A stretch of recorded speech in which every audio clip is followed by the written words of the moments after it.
अस्सलाम वालेकुम, मैं हूं फराह साहब। एक रशियन न्यूरोसाइकोलॉजिस्ट थे जिनका नाम था व्लादिमीर राइकोव। 1971 में उन्होंने एक बहुत ही इंपॉर्टेंट एक्सपेरिमेंट किया था जीनियस करने के लिए लोगों को। कितनी अजीब बात है, यानी आईक्यू लेवल किसी पर्सन का एकदम से इंस्टेंटली इंक्रीज किया जा सकता है। ये इनकी रिसर्च का कंक्लूजन था। रिसर्च क्या थी उनकी कि जो हमारा ब्रेन है ना, इसमें डिफरेंट सर्किट्स हैं, और अगर हम आइडेंटिफाई करते हैं कि हमारा जो हिडन हमारी जीनियस है, हम किस चीज में अच्छे हैं, हमारा एप्टीट्यूड किस चीज में अच्छा है, हम क्या बेहतर कर सकते हैं, हम उसको डिस्कवर कर सकते हैं। ना सिर्फ ये कि हम डिस्कवर कर सकते हैं, बल्कि हम अपनी लाइफ में उसको एग्जीक्यूट भी करते हैं। इस चीज को अगर आपने मजीद ढूंढना है तो इस चीज को कहा जाता है राइकोव इफेक्ट। ठीक है, राइकोव इफेक्ट क्या है? ये कुछ ब्रेन ट्रेनिंग एक्सरसाइजेस हैं जिनको इख्तियार करके हम अपने आप को ज्यादा ज़हीन बना सकते हैं, और हम अपनी जो हमारे टैलेंट्स हैं, वो किसी भी किस्म का टैलेंट हो सकता है, म्यूजिक का हो सकता है, क्रिएशन का हो सकता है, राइटिंग का हो सकता है, डांस का हो सकता है, साइंस का हो सकता है। आप कोई सा भी काम कर रहे हैं, आपने अपनी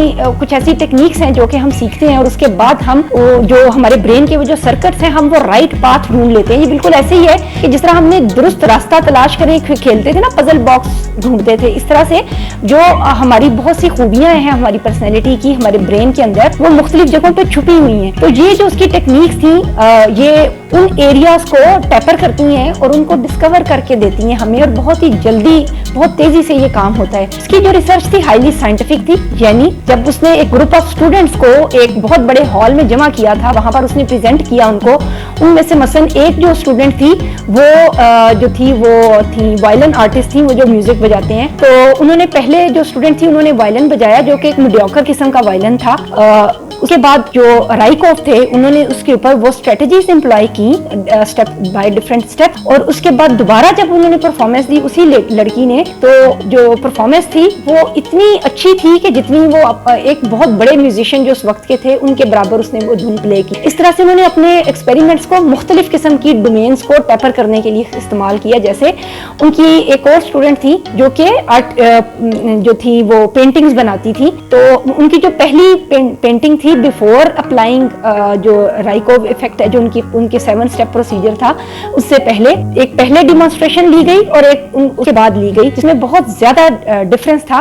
जो बाद की परफॉर्मेंस थी वो एक हाईली जीनियस आर्टिस्ट जैसी थी, जो कि इटालियन उसके जो थे पर्सन थे जिसके बारे में वो सोच रही थी। इस तरह से बहुत ज्यादा रिसर्च थी राइकोव की एक टाइम पे, लेकिन उसके बाद एकदम से डाउनफॉल आया, कुछ ऐसी पॉलिटिकल सिनेरियोस बिल्डअप हुए। अब आकर दोबारा इसके ऊपर काम होना शुरू हुआ है, और स्पेशली आर्टिफिशियल इंटेलिजेंस के हवाले से ये रिसर्चेस बहुत ज्यादा इंपॉर्टेंट हैं। जो जिस तरह से अभी सारी की सारी चीजें आपको पता है कि सारी कंप्यूटर पे शिफ्ट हो रही हैं, सारी टेक्नोलॉजीज, और इंसानों का इस्तेमाल कम हो रहा है। तो हम ये जो रिसर्च है, साइकोलॉजिकल रिसर्च, ये सिर्फ आर्टिफिशियल इंटेलिजेंस में ही नहीं इस्तेमाल कर सकते, बल्कि मैं और आप अपने जो हमारी इंटेलेक्ट है, हमारे जो हिडन टैलेंट्स हैं, उनको एक्सप्लोर करने के लिए और उनको इस्तेमाल में लाने के लिए भी हम इस्तेमाल कर सकते हैं। अच्छा, अभी इसको इन्होंने इतना हाईली साइंटिफिक कर दिया हुआ है कि जो एक कुछ मुख्तलिफ ऑर्गेनाइजेशंस हैं, अगर किसी ने पूछना है तो मैं डिटेल फराहम कर सकती हूँ।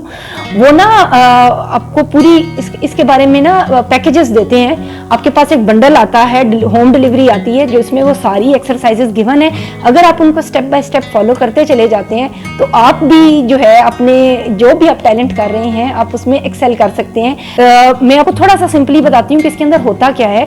इसमें सबसे पहले तो जिस पर्सन ने ये अप्लाई करनी है ना, उसने रेलेवेंट किसी जो उस फील्ड में एक्सपर्ट है ना, एक आइडल बनाना है, यानी एक पर्सन बताना है जिसको वो समझते हैं कि ये मसलन आइंस्टाइन, अगर आप फिजिक्स का जानते हैं तो आप कहते हैं मैं आइंस्टाइन बनना चाहता हूँ, मेरा आईक्यू लेवल उस जैसा हो जाए, तो वो आपका आइडियल पर्सन है। एलन मस्क है, ठीक है, या फिर बिल गेट्स है, तो जो भी आपके ज़हन में फिगर है कि जिसको आप रिलेट करना चाहते हैं। मसलन मैं होगी, मैं कहूँ अच्छा मैं एल्बर्ट बनोरा बनना चाहती हूँ, तो हम ना उस पर्सन के ट्रेड्स और उनके बारे में जानते हैं। सबसे पहले हम उनके बिहेवियर्स को मॉडल करते हैं, उसके बाद हम जो से रिलेटेड ब्रेन की एक्सरसाइजेज हैं वो हम एडमिनिस्टर करते हैं, जिसमें सबसे जरूरी एक और चीज भी होती है, सेल्फ अफर्मेटिव सेंटेंसेस, वो सिखाए जाएंगे।